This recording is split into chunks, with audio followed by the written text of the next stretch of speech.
Yo, what up, guys, people? How y'all feeling, man? Toya, what up? How you feeling? I'm good. I'm good.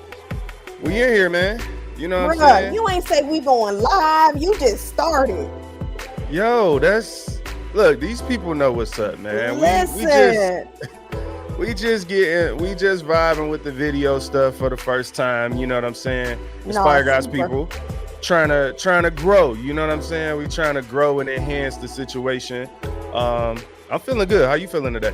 I'm feeling good. Today was a good day. What you get into? What made it so good? I worked on content really all day. Rebuilding curriculum, content, you know. That's tiring. But I Like love just it though. okay. I do. I love it. I'm with it, man. It's been a long few days, but I feel good. I feel great, in the new studio space. So right now I'm really just trying to get used to where everything is at. And you know what I'm saying? We got new stuff going on, new buttons, new gadgets, and I'm just trying to get used to the vibe, but I'm feeling it. And I think we're gonna be all right. We're gonna be good. We're gonna be good. I'm excited. Cool, man. Well, let's get into this show today. Today we're gonna be talking about follow the leader. You know what I'm saying? So what happened was, first of all, leadership just been on my mind lately. For Hmm. whatever reason, I've been thinking about leadership. I think a lot of times because for me, like I really want to become a great leader. You know what I'm saying? And I always say I was a born leader because I'm the oldest of 9 children, but there's still levels of leadership. And through the years, I've tried to grow and enhance my skill set to become the best leader I can be. At the same time, as much as I've grown, I still have so many more areas to grow. So I'm like constantly trying to learn and constantly thinking about it. So what I did was threw out a little poll on Facebook. We're gonna get into that. We're gonna look at what people said and just ask people about leadership. So before we really jump into that though, um, I guess I just want to ask you, like, you being a leader, you know what I'm saying? Like, did you always see yourself as a leader? Like, is this something, a lifestyle that you knew you were gonna come into, or did this catch you by surprise at all, just being in leadership? You know what? It's funny that you say this. Back in my day, Right, we right, used to call it bossy. we right, used to we used to call it bossy. I was told that I was always being somebody's mama. I was told that I was bossy. So I never really looked at it as a quality. You know what I'm saying? I never right. looked at it as something that could help me navigate through life and help me really reach the level of success that I had truly desired. So I never looked at it that way as a child. I mean, I knew that as a child, I always had this desire to be a business owner, but even doing that, I never considered that to be a leader. So, being the oldest of my household, um, I had younger siblings. Of course, I was the leader, but again, it was never shown to me or explained to me to be a good quality to have. So I don't know. That's kind of different. Yeah, it's like one of those things, like you could be born into it just as the oldest child, or Hmm. different situations in people's lives. They don't have to be the oldest child. Sometimes the younger ones step to the plate. But um, I think for me, right, I'm the kind of person, like, I've always been observant, and I'll look at like the people that are in leadership. Like, it's something about leadership, I guess, because if you a leader, you automatically are always in the forefront to some extent. You know what I'm Hmm. saying? Hmm. So it's kind of like I used to always look at who the leaders were and be like, what makes that person special or different or puts them in that position? You know what I'm saying? And I think I used to ask myself, like, do I have what it takes to do that? You know what I I mean? I think I don't know if I ever questioned that. I would more so question, where do they get the confidence to just show up? Like, you never really walked into a room and said, who's the leader? You know what I'm saying? You walked into a room and you knew who was leading the room. And it's like, man, where did they get that level of confidence from? Like, were they born that way? Was it really, were they pushed into this, like you said, as maybe the older sibling, or just maybe the sibling with the most responsibilities? Like, where did this really come from? This level of confidence that most leaders who are how can I say this? Most leaders who I want to say born this way, like where did that come from? How did it develop? And see, that's the thing to me, like that I constantly ask myself, you know, nature versus nurture is just one of my favorite questions to Yeah, ask in yeah, any scenario, flat out. Is like, man, was this person born this way or were they groomed to be like this? yeah. I think the positive side of leadership is I genuinely believe that anybody can grow into a leader. And Do again, you? that I do. I Do do. you? Now, I'm gonna tell you the reason I think that though is the books I've read. I've Okay. read so many books specifically about leadership, and from, like you said, because leaders tend, and I think that's one of the misconceptions of leadership.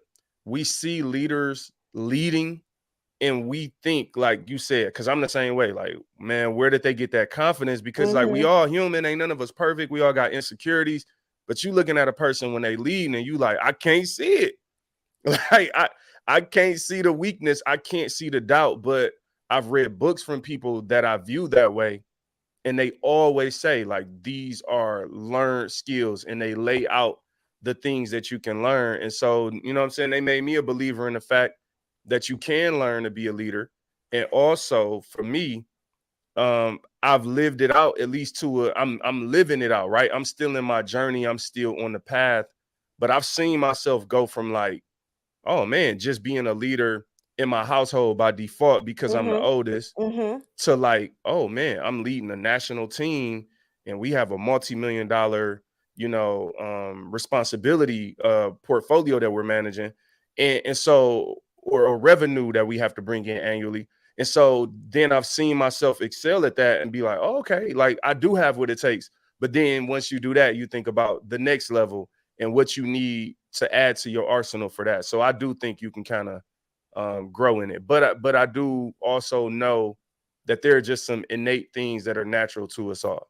So are you saying you don't think you can grow into be a leader, I don't a think person? so. And that's only because listen, I've had the privilege of watching some people, okay? And I'm like, listen, I don't think that this person was born with a piece of what we're talking about, right? And so this is why I say this, because being in the space that I'm in as it pertains to coaching, I believe that there's a gift of coaching, and then we have to mature that gift, right?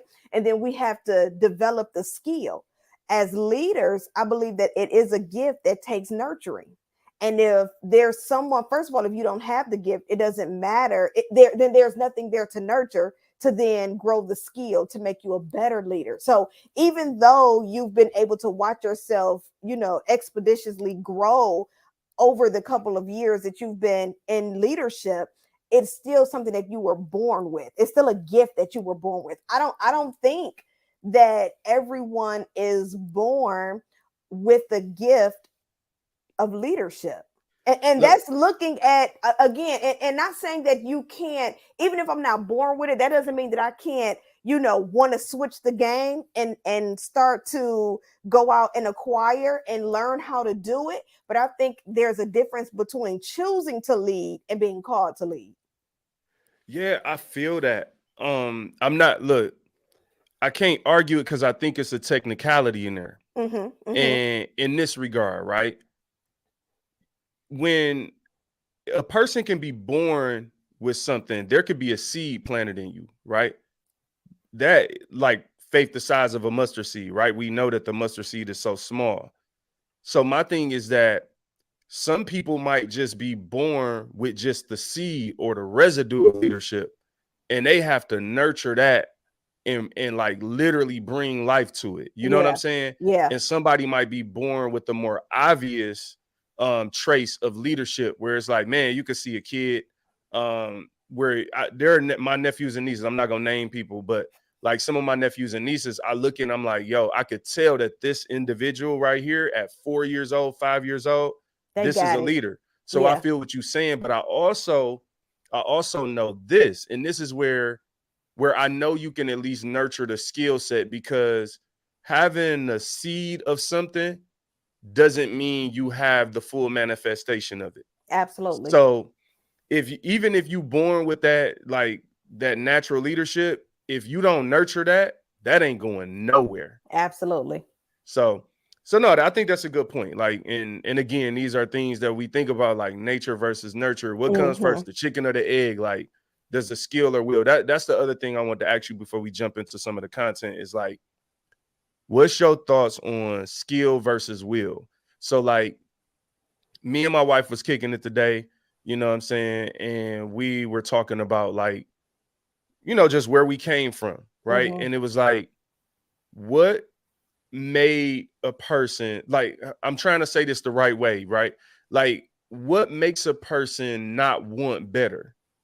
Or is it that they can't get better or don't know? Like, you know what I'm saying? Like, when you come from the communities we come from, Yeah. and Yeah. it's people that you see and you like, that person has the potential to make something out of their life, but for whatever reason, it doesn't seem that important to them to like get their life together. So I use a really small example we can all relate to is like, let's talk about saving money, saving $500. I use money a Mm-hmm. lot because it's just easy to relate to without really offending too many people.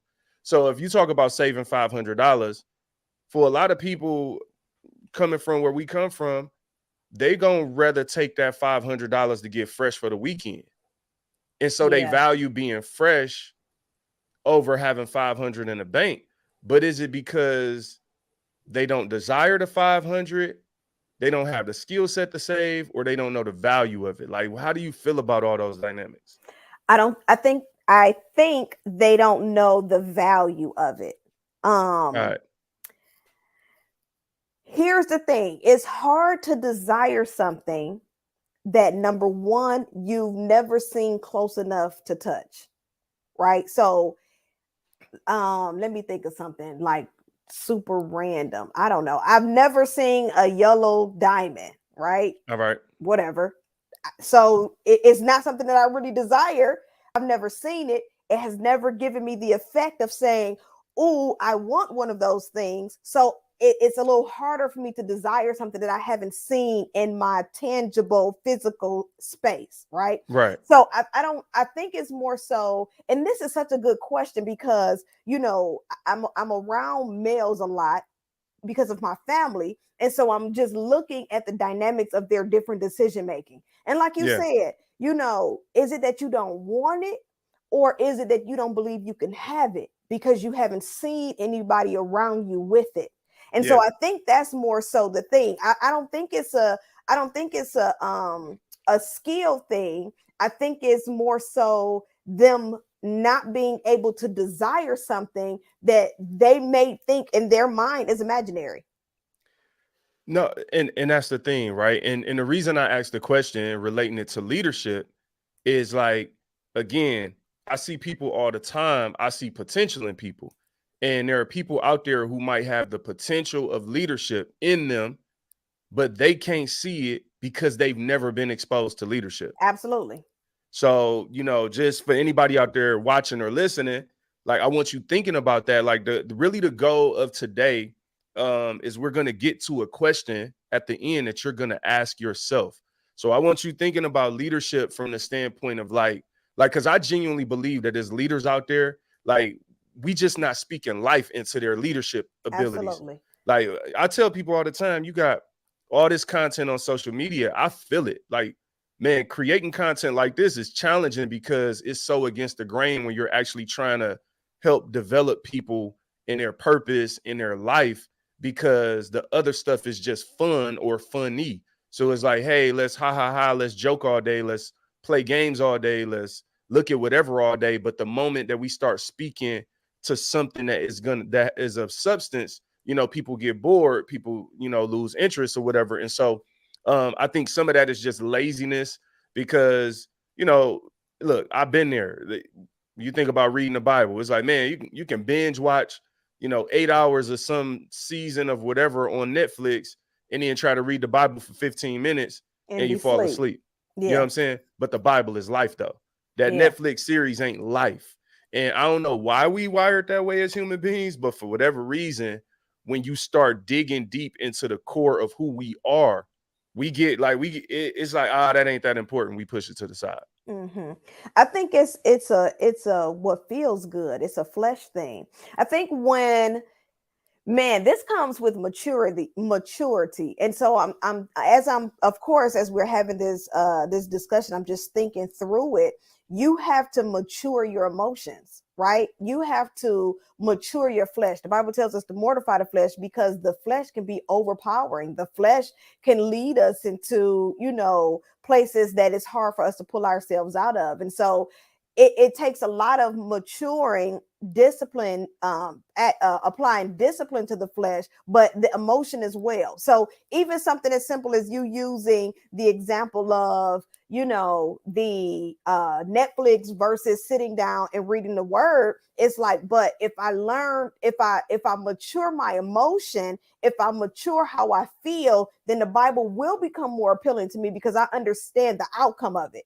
Now the question is, what part of life do you decide that you're ready to mature your emotions? You're ready to mature your feelings. You're ready to stop allowing, our past or our circumstances or our situations to dictate how far we're going to go. Because if it exists, you can have it regardless of what it is. This yellow diamond, while it's very rare to have, I believe that if I applied myself, I could be in the presence of it, Yeah. so yeah. No, that's real. And we talk a little bit about exposure earlier. I think sometimes, stuff is boring to us because we don't know the benefit. And I'm Yeah. gonna give you the real example. When I was living check to check, it was like, man, who trying to learn about credit and credit cards and saving interest rates and stocks? Like, I'm good. That's whack. I know I got paid $500. I know these J's cost 200. I'm about to get those. I know Mm-hmm. we about to go eat this weekend. That's about to be 100. We doing that. And so the thing is, right, in that narrow, immature point of view, because you talked about, like, where do you want to mature? And Mm-hmm. that's really a question for people. Is like, are you ready to mature? The Bible talks about going from milk to meat. And Mm-hmm. it's not always easy to get people off of milk. You know what I'm saying? But at the end of the day, look, man, you can't be 30 years old, still on the milk. It's time for you to go to a next level. But my ultimate point is this: when I was check to check, I thought it was fun to spend the money, but that was only because I didn't know the benefit of having enough money to do all of that plus have money left over. Right. So I was only exposed to, at some point in my life, hey, if you got a little money, you only live once, spend all that money, have some fun. I was never exposed to take a step back, save, plan, strategize, and then now come back a year or two later, and you could do all that 10 Plus times right. and still have something left over. And here's the crazy thing about it: once you mature, you're not even going to want to waste it on all that. Yeah. And Yeah, so, all your right, like, mindset change. exactly. So Mm-hmm. let's talk a little bit about leadership, man. You know what I'm saying? You know me, I got a couple slides or whatever for y'all. Don't judge me. Um, I already judged him for both of us, y'all. It's okay. It's all right. Toya judging the slides. Maybe we'll stop the slides. I'm the new guy to video. It is what it is. This is what I do in my day job. I'm used to presentations all the time, and it's how I actually keep my thoughts on track. Because I'm like, man, you ever do something you like, I I should have said this or that. So this kind All of the helps me, time. what I'm saying, do that. So we just gonna jump into it. Look, I only got like 4 or 5 slides, so don't judge me too much. But I did a Facebook poll, and it was what are the qualities of a great leader? Now, the whole purpose of this was, before I jumped into this, I really wanted to know, what did people think? Like, how do people think about leadership? You feel what I'm saying? Mm-hmm. From their perspective, not just like me saying, hey, this is what I think a great leader is. So, like, I don't know if you can see all of that, but a lot of the things on the page, I'm not gonna try to read them all, but there, when you look at them, what I took away was that there are a lot of commonalities to what people think is a great leader. You know what I'm saying? Um, Absolutely. Toya Turntine Brown said, someone who does not shy away from accountability, lives a life worth modeling, patient, teachable, and servant. I thought it was interesting that a lot of people, when they think about leadership, think about someone who's teachable and a servant. Mm-hmm. Do anything stick out to you on the page? Now I'm gonna ask you what's your top 5 qualities in a minute, but I'm just curious, when you see this, does any of these comments actually stand out or jump out on the page for you? Absolutely. Listen, Tosh says someone who is a guest on your podcast. I don't know Yeah. about you, but that stood out like a That sore one blessed thumb. you. That one blessed me. No, I see that Lydia talked about, self-discipline and character, always serving. Kalia, a person with patience, willing to teach. Like you said, there's so many similarities, which is really comforting. It's really encouraging to see the consistency across the board. But yeah, these are some really good posts. All right. So what I want to do is I'm gonna look at, you know what I'm saying? Because I had a top five. You feel what I'm saying? Like I had my top five. And here's the thing, like, again, there's things that stuck out to me when I was looking at what and listening to what everyone else had to say. And then I asked myself, like, okay, if I'm like creating a leader, what are the top five things that someone would need in order for me to follow them? You know what I'm Mm-hmm, saying? mm-hmm, This mm-hmm. ain't about me or me saying like, hey, I am the epitome of all of these things. It's like, no, like, all right, if I'm thinking about asking myself, like, Jay, like, who are you comfortable really like legit following? Because you got to understand too what following really means. Yeah, Like, following is a form of submission, and it's just like marriage. Why some people ain't trying to mess with it, because it's like, as human beings, when we give up, like, ooh, like, you want me to follow, like, even though I don't want to get critical. Like, I feel like some of the stuff we follow these celebrities, politicians. They say something, we just do it kind of blindly, but then we don't want to give up. I don't know. Anyway, I don't want to go down that route. But my point is that at the end of the day, following is a very vulnerable feeling, it right? is. So I was like, if I had my top five, you know what I'm saying, what would they be? So here's mine. First, a servant of Christ and people. And that's just because I feel like, you really, in order to lead people, you have to care about people. You do. And I struggle with leaders that don't care. I just do. I struggle with leaders who put themselves first. So that's important for me, is that if I'm following someone, that they have Christ as the head, but also that they want to serve people. I'm gonna breeze through these. The second one is they want to build other leaders, right? They want to create disciples. I think it's super important because, again, like, I'm following someone as someone who has the seed of leadership in me because I want to become a better leader. You feel what I'm saying? So I want to follow someone that can nurture and bring that out of me. Thirdly, I just threw the humble, transparent, high character. I just think it goes without saying, you got to have high character. I get super thrown off when people personality and stuff seem sketchy. I just can't follow you. Confident and highly skilled. Now, these are ones that I kind of feel like, may not have been the top of somebody's list. Mm-hmm.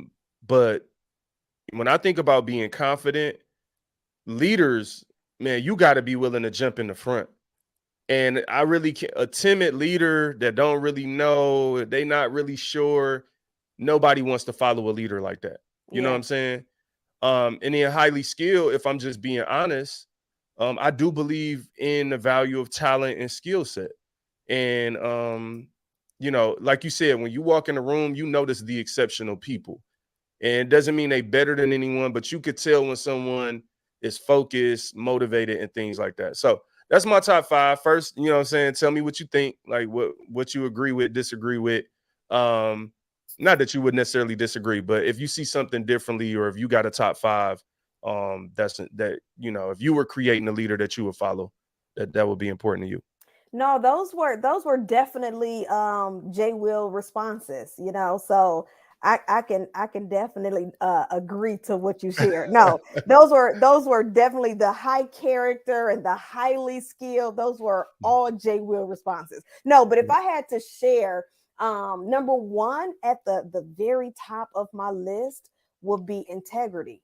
Okay. I'm really big on integrity. Like, be true, be real, be who you are in the light, be who you are at home, like be this person. Don't, people who change character after 5 o'clock, or change character on a Friday night versus a Sunday morning. That just don't rock with me. So I feel it. as a leader, you need to be the same person across the board. I love that you talked about, being a servant of Christ and of people, because we do have leaders who are, they mishandle people, and they don't have empathy, and they don't know how to communicate, and they don't know how to build relationship. And how can you inspire someone to take several steps forward if you are not connected or relatable to who they are as people? So I really did like that. Number 3, being optimistic. That's a leadership trait for me. um Optimistic. Okay, that's interesting. I yeah. like that. Optimism, it's like you can't be one-sided. Like, you have to be able to be versatile in your thinking. You got to be able to adapt. I work with some really straightforward people, and then I work with some real flexible people. So I have to be able to go into the room and be able to be flexible with both sides. So optimism, being able to see the brighter side of things, being able to shift perspective, that's really huge to me. I love when you talked about confidence. That's really huge. Like you said, I don't want to follow someone who's timid and can't speak up and can't stand their ground and be bold. Like, what are we doing here? Especially if I'm that way, it's hard for me to follow someone who isn't, because now I feel like I'm overpowering, and that's just not a good feeling. Right. And then one thing that you shared as well, lastly, was building others. I am, huge on reaching back. You know what I'm saying? Reaching back, reaching to the side. Like, who needs my service and my support so that I can just be great at being who I am by helping somebody else be better. So I need to follow leaders, who have similar traits and ideas as I do, so that we can do what we need to do and fulfill the assignment. I love it. And see, the reason I like hearing what other people think about leadership and what's important to them is because, like I said earlier, I want to be a great leader. That's like one of my very high on my list of goals, is to be a great leader. And so when I talk about leadership, it's not to point the finger. It's for me to learn and for me to Absolutely. hear what matters to people, right? Because when one of the things that I really think about when people say a servant is, for me, the word I hear is value. I think it's important as a leader to provide value. You know what I'm saying? Like because if you're following me, there has to be something that you are getting out of it. Yeah. Like, I'm either when you think about Paul to Timothy, like teaching him how to be a leader, teaching him about the church and how to serve, going from church to church, how to be with the people. Like, you think about Joshua being under Moses, and when Moses died, Joshua was ready. And so the importance Yeah. from a leadership perspective, the importance of developing other people is because a leader recognizes and knows that they won't always be there. You feel what I'm saying? And if you really care about the plan, the strategy, the vision that you're developing as a leader, then you would want that to live beyond you. And so you want to raise up other leaders. And so I always question a leader, and I look at myself and I'm like, yo, don't ever let yourself be a leader that's not caring about the people and is not developing people. You know what I'm saying?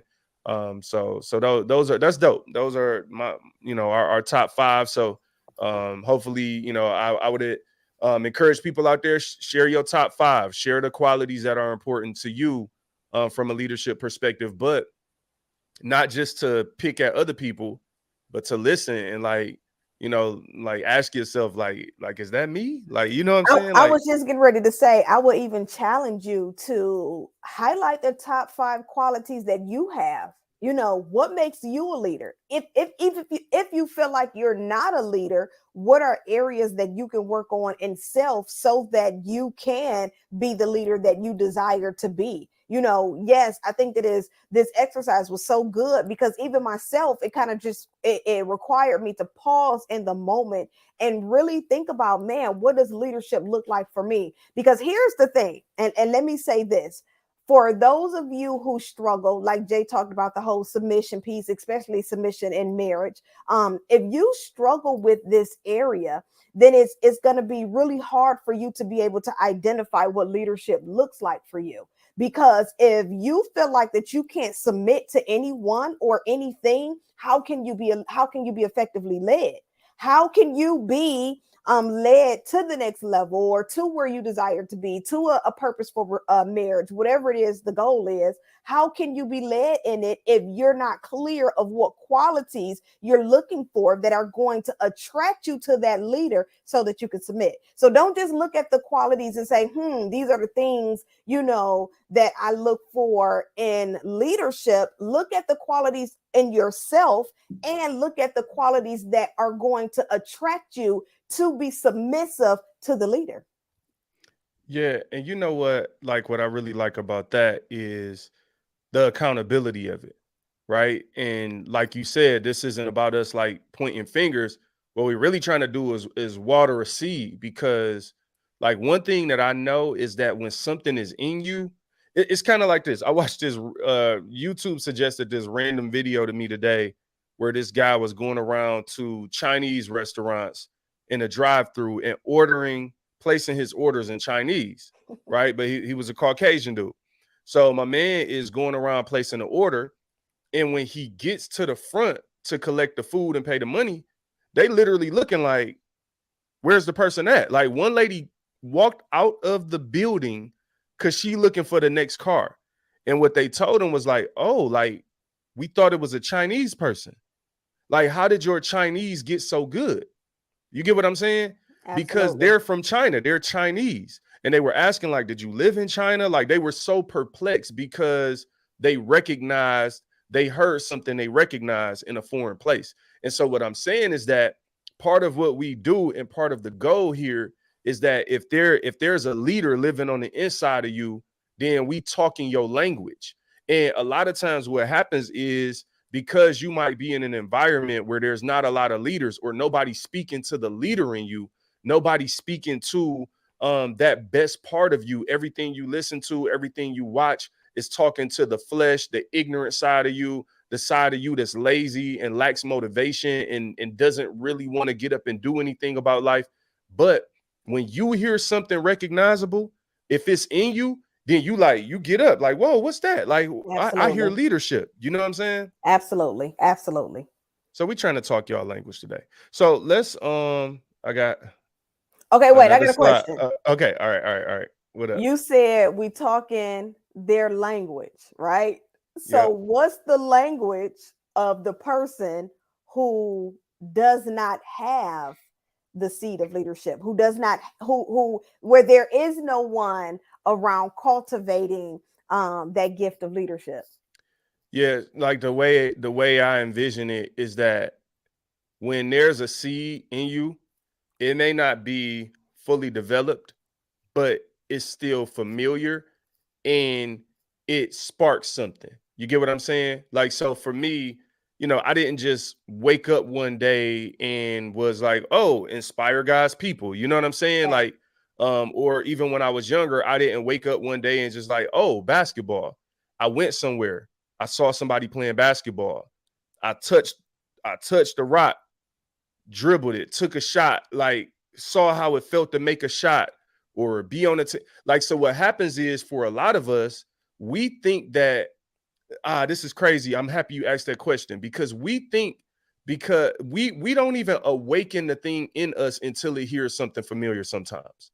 So leadership could be dormant on the inside of you. Mm-hmm. You can have gifts in you that are literally dormant. I'll give you an example from the Bible.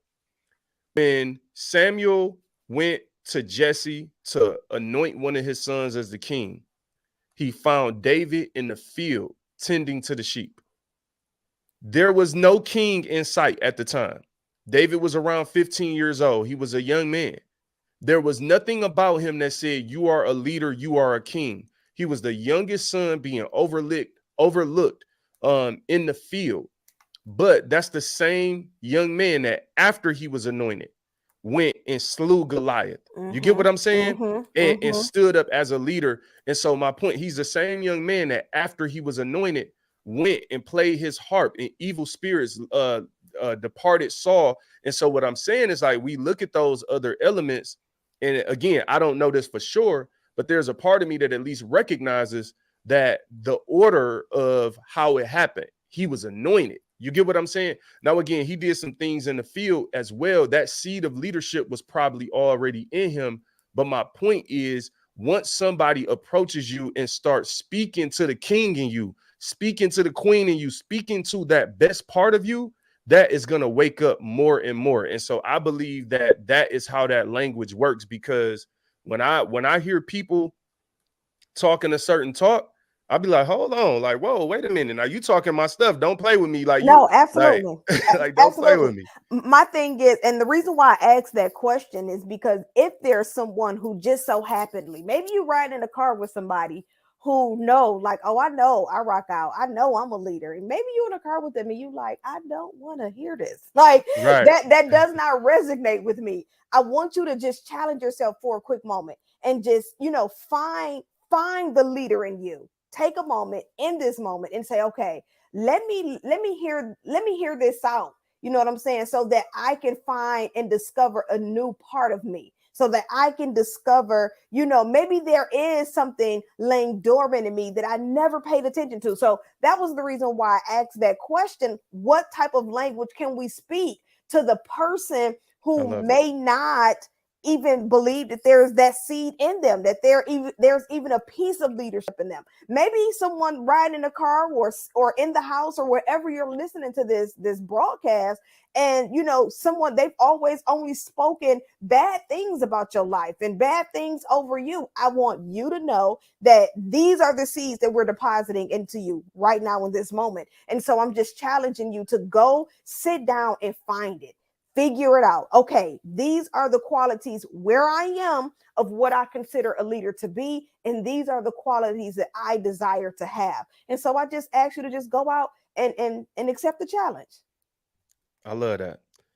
And the best part about it is leaders come from all walks of life. And, first of all, I just want to acknowledge, look at our two faces on there. You know what I'm saying? I made sure we was on the screen with all these people, all the leaders. So like here's the thing. Um, I think sometimes people think, oh, I didn't come from here. I wasn't born here. I don't have this much money, right? No, and the thing about leaders to me, now, and this is where, look, I know I might be going back and forth on this whole like skill versus will, nature versus nurture. Again, I'm just being honest about it. I go back and forth in my mind Yes. because there's a couple things about leaders, and we could talk about what are the familiar and similarities about the people on this page. But I'm gonna tell you, like, one of the things I think about with like Booker T. Washington on this slide is like, this man was born a slave. How does someone become a leader in they're a slave?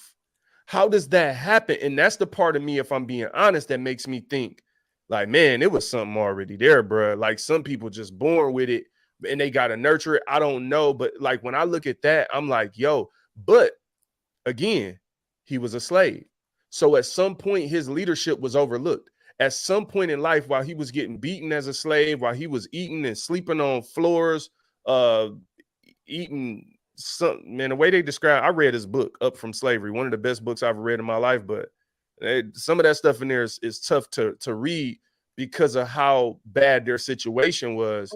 And I'm like, how did this person become a leader? You know what I'm saying? And you know what though? That's why I don't believe that I don't believe that it's in everybody, because the same way he was out, doing what slaves did, there was someone right next to him who could not pull together the courage that it took for him to do what he did to become who he is. You know what I'm saying? So this is, again, this kind of goes back to, like you said, the nature versus nurture. It's kind of like, man, but we're sitting right next to each other. We have the same opportunity.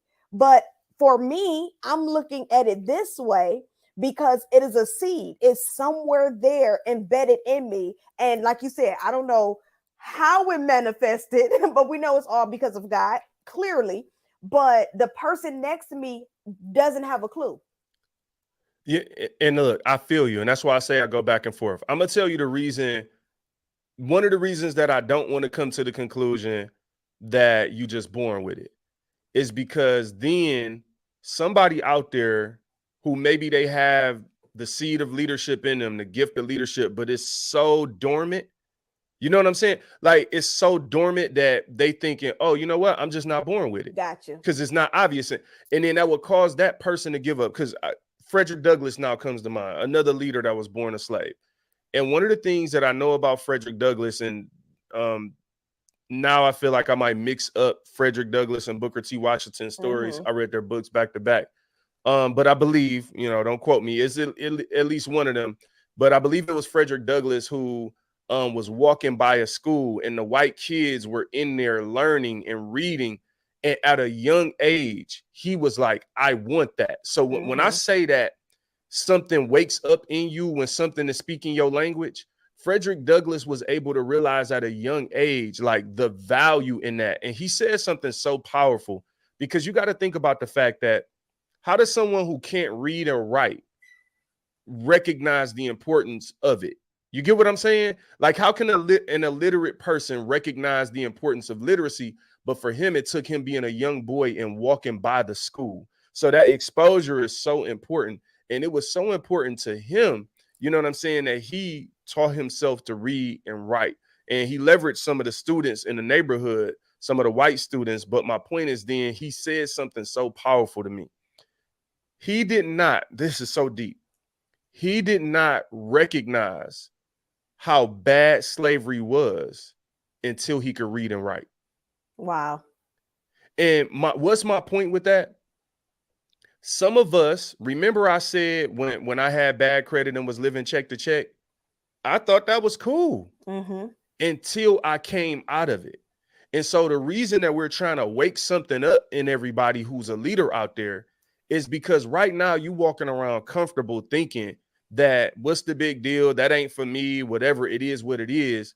But you're not even going to recognize how bad your current situation is until you wake up and come out of it.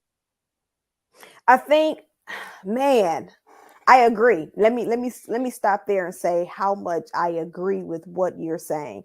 It just takes me back to that. If you're born with it, if everyone is born with it, and it's just up to you, like you said, to cultivate it, to find something that's going to wake that piece of you up so that you can go after it. It just makes me think about, what's going to happen in life, or what has to happen in someone's life for them to say, okay, I'm ready to cultivate this, or I'm looking for something that's going to nurture and that's going to make this leader in me wake up. What needs to happen? What does that look like? Because some of us, it's kind of like, as life happens, as things go on, it just kind of grows out of us. Like you said, it's an innate behavior. To something has to really happen for things to shift. I feel that. And man, it's so many layers to this, because I feel like if you are a true leader, part of leadership is taking the leap. You know what I'm saying? And a true leader at various levels recognizes the importance of the next level. And I think one of the things that's super important is like, look, man, there's levels to this stuff. Yeah. When I come in the presence of a great leader, I'm in the presence of people that's far beyond me all the time. And it's recognizable how exceptional they are. And it's inspiring. But for me, it's also important for you just to recognize the importance of the next level wherever you at. You know what I'm saying? So leadership is such a unique and personal journey. I am where I'm at on my journey. You know what I'm saying? I've come a long way, but I have a long way to go. Yeah. And that's a great place to be, because you never want to stop growing. You know what I'm saying? But it's also cool to be able to look back and be like, wow, like, okay, like, all right, we accomplished some things. We reached some of our goals and things like that. And we helped other people along the way. And again, part of what this podcast really is all about is sharing that journey and sharing some of those experiences so that other people, can grow.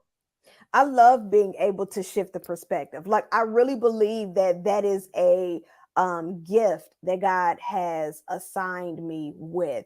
Is and so platforms like this give me the opportunity to help you look at this a little differently. Let me try to shift how I'm looking at this. So whether or not, I was born on the east side of Detroit or I was born in Rochester, it doesn't really matter of where you were born or your situation. I'm sorry, y'all. My puppy Your is dog is losing it in the back. like, what is happening right now? That dog, feed that dog, man. You should have fed that dog or walked it before the Listen, show. I don't know what's she wrong with she you. watching the boys outside play, and she's like, I want to go too. Y'all remember on the movie? What was the movie Man, Poetic Justice?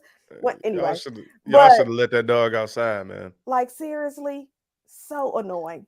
It's all Anyway, good. It's all good. If you got to go get it so the dog will live, go get the dog. Don't let me don't let us hold you up. I can anchor us right now while you go take care of your dog if you need to. Um so what I do want to do is, guys, people, I want to go back to um this, when you think about, leaders coming from all walks of life, and the fact that, like, what I really like about this is we have everybody. Of course, I had to start it off with my man's Moses. You know what I'm saying?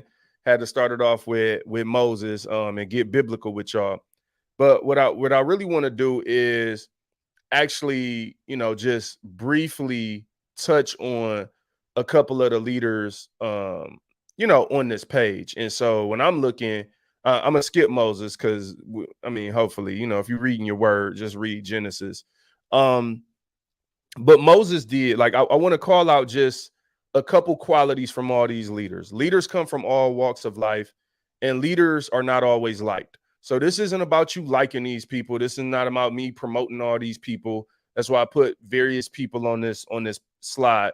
But I want you to recognize something, that when I look at leaders, whether I agree or disagree with them, they share similar qualities. And I've seen people who completely are on different sides of the fence. And I'm like, yo, this is low key the same person. You know what I'm saying? And so, all right, I'm going to call out some about Moses. Moses was number one, Moses did not have to go back and free his people. He was already free. You get what I'm saying? So he went back and, following God's will, following God's plan, went back and freed the Hebrew people out of slavery.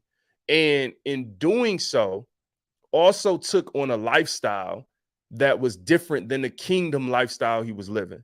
So when we talk about leadership and sacrifice and empathy and caring about people, he was like, man, man, he was a great example of that. And also he had other people ready. Again, Joshua was ready to step in place after him. So I'm gonna stop there on Moses. Do you want to say anything, Toya, about Moses, or you want to jump to anybody? We could jump around. We don't have to go in order. I just want to call out a couple things about each of these leaders, whether we agree with them or not. They have some leadership qualities because these people were all literally leaders. So you might not like them, but the reality is they're a leader. absolutely. And you know what? I'm gonna go ahead and be the rebel. I don't care. Let's go. I agree with all of them. And so here's why. Here's why. I know But where you're but going. like you said, they're leaders. They stood their ground. What regardless if people are gonna agree with how they think or what they do, that's what makes them the powerful people that are on this slide right now. Because I'm not gonna waver in my perspective because you disagree with me. And sometimes as a leader, you have to be confident enough in what you believe. Now let's not say that it's not important for us to make sure that what we believe doesn't align and make sure that it aligns with the word of God. But at the end of the day, leadership is about standing ground and being unwavering regardless of other people's opinions and how they feel. And so listen, everybody across the board for me, they are right with me. Yeah, you know what? I'm happy you said that, right? And that's why I wanted to try to tell people, because we live in such a divisive world where people just look for reasons to disagree with you or like, be mad about something. Look, this exercise, the purpose of this exercise is to look at leadership qualities. And so as an example, I love what Toya just called out. The similarities across the board is that all of these people were willing to stand their ground. They were actually willing to do something and say something that was against what a large group of people believed or wanted to happen. And the Yep. reason that's important to me is because I'm gonna just be real. I see people sometimes like, all right, I'm gonna be, this is about as raw as you can get right here. During 2020, when the whole world, got deeply into race, right? I watch people like, look, I'm black, I'm from the hood. And I could tell you that I never heard black being talked about until 2020 at the level that it was. Like, Yeah. I grew up my whole life in the hood. And if I'm being real, the person that was the pro-black person in the group that was just always talking about black this, bliggity, black that, go back and watch old movies like I'm Gonna Get You Sucker. We joked about them type of people. Like, and that's just facts. And so my point is, I watched though how even the hood, I'm like, a place, I grew up in Detroit that's 88% black, the most segregated city in the country. And even in the hood, people started changing in 2020. Now, again, whether you think they should change or not, that's up to you. What is my point? My point is like, you can't talk pro-black in 2020 and then call it leadership to me. I'm just being real. Like, if everybody doing it, I could have got on this podcast and jumped right in and start saying all this stuff. It's like, and that's whether you think it needs to be said or not. I'm not saying stuff don't need to be said. I'm saying I'm watching people do some things and it's like, that's not really leadership. Why? Because true leadership is when you're standing in the face of opposition. Absolutely. But if other leaders have paved the way for you to speak freely and openly and people clap and cheer for you while you speak, and like, that's not, that ain't really leadership. You're But not going against the grain. here's the thing. Not only do true leadership stand in the face of opposition, but they don't allow their emotions to weigh their decision. Right. So a lot of what you're saying, and listen, this is political talk that I just do not engage in. On Right. social media, I'm like, listen, Facts. y'all can say what y'all want to say. I live in a community that they stand on corners and they rally Trump. I'm talking about, we got a whole nother president in office and they are on the corner rallying every Right. Saturday. Right. And so I drive by. Now, are there some practices and beliefs of Trump that I agree with? I do. But do I share that openly? No, because what's not getting ready to happen is me try to argue why I understand certain perspectives that he has. And again, as a leader, I know how to stand in the face of opposition without allowing my emotion to sway me. I can stand in a position. Don't get me wrong. There are some things, that I may do emotionally. But at the end of the day, what makes this list so diverse for me is everyone stood their ground. And if you didn't like it, it didn't change them. And Yeah. that's not to say that I'm not sensitive to the thoughts and the feelings of other people. That's not to say that I don't care. It's just that if I'm going to make a change in an area that I believe change is needed, then I have to stand where I stand. And see, I like that you said that, right? Because when you talk about politics, which is a topic that I stay away from as well, mostly because I just don't think people have the heart to listen. I think that in the culture, whether it's from the media or other politicians, whatever it is, the culture of today is to really shut people off the moment they disagree with one thing that they say. The one thing I always look at is like, yo, if I really did want to engage politics, first of all, I would have to engage it from a standpoint that is initially neutral, meaning, Yeah, all right, throw a topic on the table. All right, I'm gonna just say Trump, Obama. All right, Trump, you said this. Obama, you said that. All right, let me hear y'all both out. Nope, you know what? I absolutely. disagree with you on that, Trump. I agree with Obama. All right, let's go to the Absolutely. next one. Oh, you know what? Oh, Obama, you fooling. I agree with Trump on this one. And what ends up happening in the world today that I see, and the number one reason I don't talk about politics, and as we talk about politics, my number one issue is that I never see people defend the side more than they defend the topic. So it's like, if you are a Republican, you just, no matter what the topic is, you're gonna be on the Republican side. And my thing is like, wait, that's like saying Republicans is 100% right all the time. Like, Right. I can't rock with Exactly. that. Same Exactly. thing with Democrats. Like, oh, you gonna just everything a Democrat say is right every time. If you can't never like have the back and forth in the conversation about what's right, what's wrong. And then the last part of that is I didn't watch people be openly wrong. It's all documented on YouTube. Go back 6-8 months ago and tell me what politicians were saying about inflation. Tell me what they were saying about shutting down businesses for COVID. Like, and then look at the reality now. And we all just jump in and again, just follow the lead. So my point at the end of the day is the divisiveness of it is brainwashing to people. So it makes it almost impossible to talk about because no one really wants to talk about it freely and openly. We just want to protect these sides, and it's sprinkling over in every walk of our life, in our jobs and our communities. Like, it's just this side versus that side. Is really just like gangs at the end of the day. But let's move along past that. So agree. So now that we done made everybody mad, I want to talk about another thing when you think about disagreeing in leadership. Harriet Tubman, Frederick Douglass, hey, alive at the same time. And in Frederick Douglass' book, at the end, he talked about the fact that, see, Frederick Douglass never revealed how he escaped slavery. Mm-hmm. Because his perspective was that if I reveal it to y'all, I'm also telling the slave owners and the people that want us to remain slaves. So he said in his book, he respected, and I'm paraphrasing, he respected Harriet Tubman, but he didn't agree with her approach because, the Underground Railroad was like, people knew she shared exactly how they did it. And so what I'm saying, again, same idea that I was talking about with Democrats and Republicans. I believe a true leader knows how to critically think and look at things and say, you know what? He said he disagreed with her, but he respected her. You know what I'm saying? Yeah. Once people become so emotional and lashing out and being immature, that's not leadership to me. And I think that stands ground, though, as you just shared the different perspectives. So if we set them down, and had a conversation, it's like, yeah, okay, Harriet, I agree with you.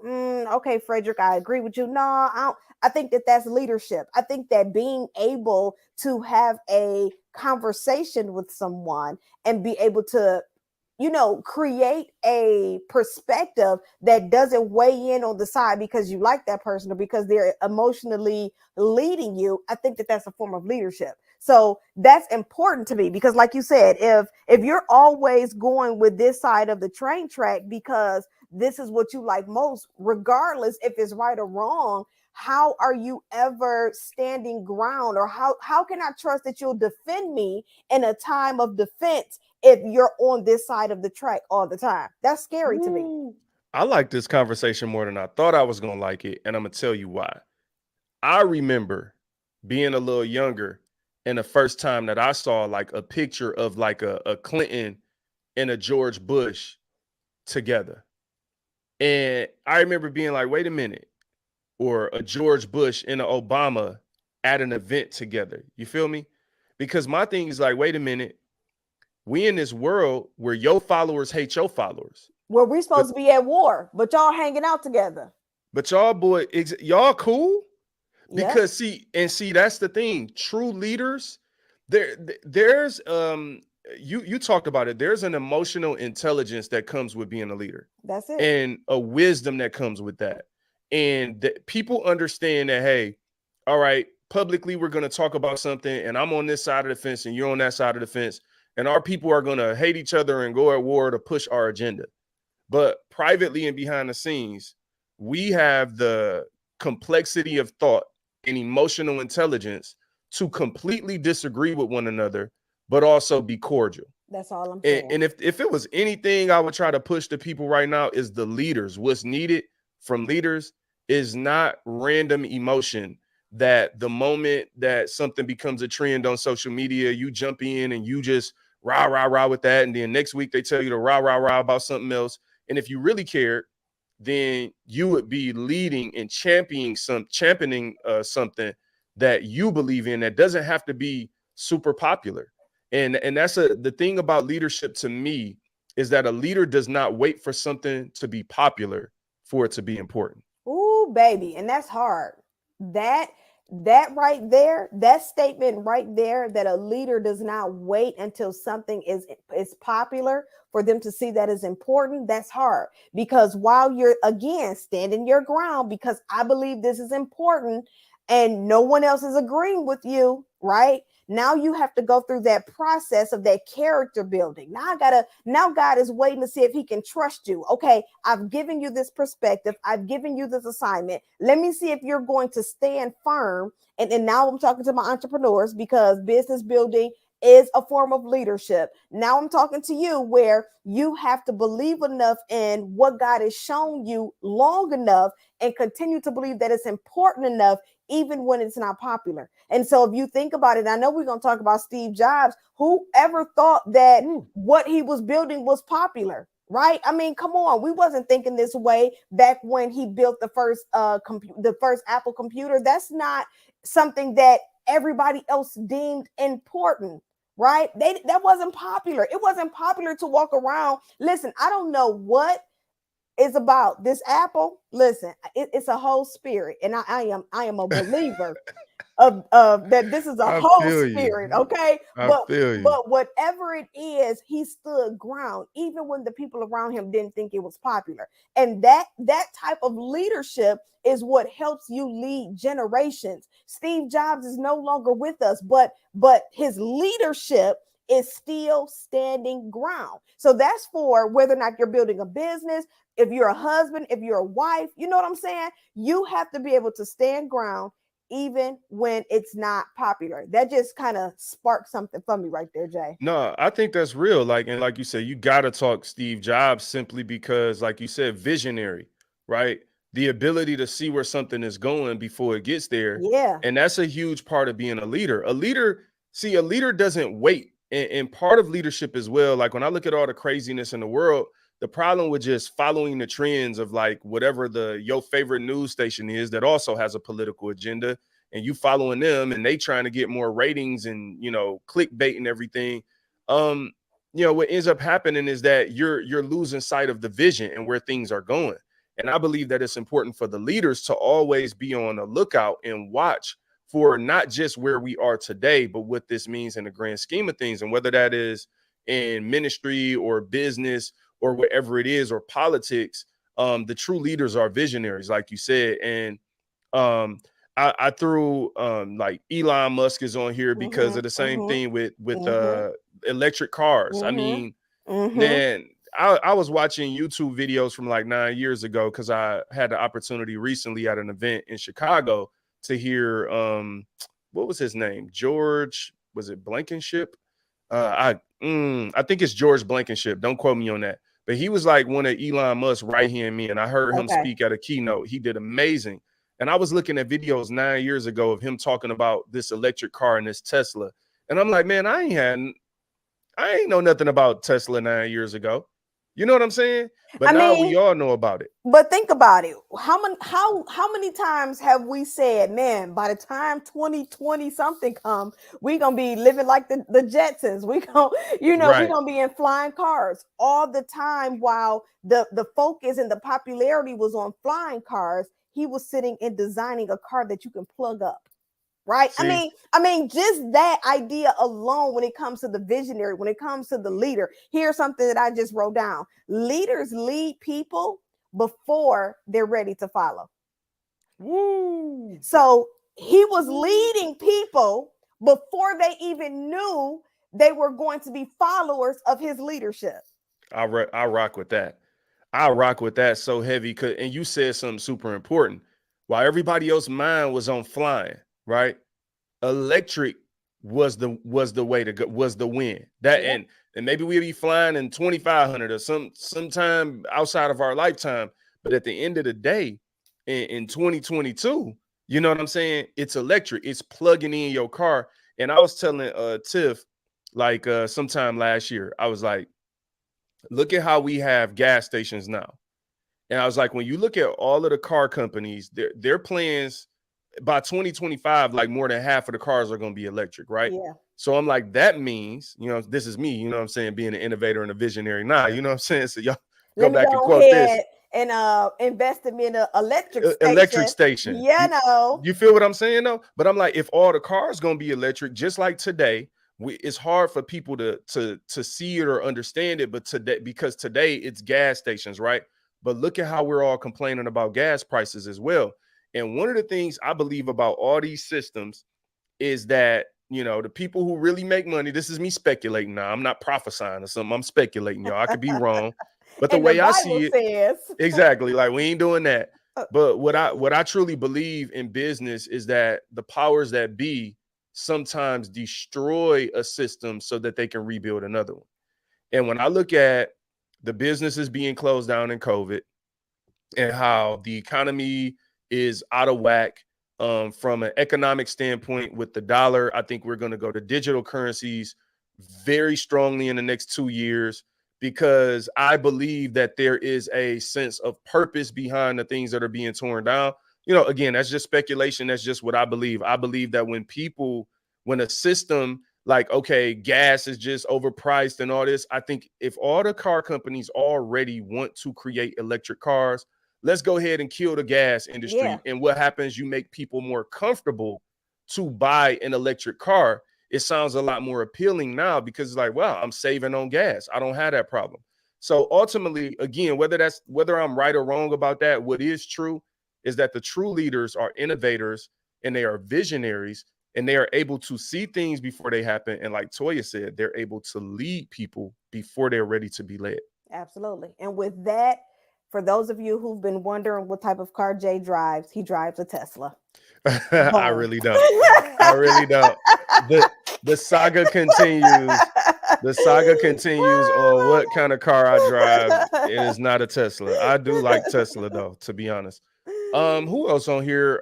Before we jump, man, we talked about mostly everybody. So, Eric Thomas, I got him on here, because I do believe, when you think about like from motivational speaking standpoint and the way he does it, like as a motivational speaker, I don't know if this is 100% fact or not, but he has to be one of the first ones to fully embrace, like, I never seen him without his hat on. He wear t-shirts to corporate events. And I know that there's some intention behind that because I heard him talk about that before. So I just think, again, when I look at where things are now, he was doing it before it's being done now.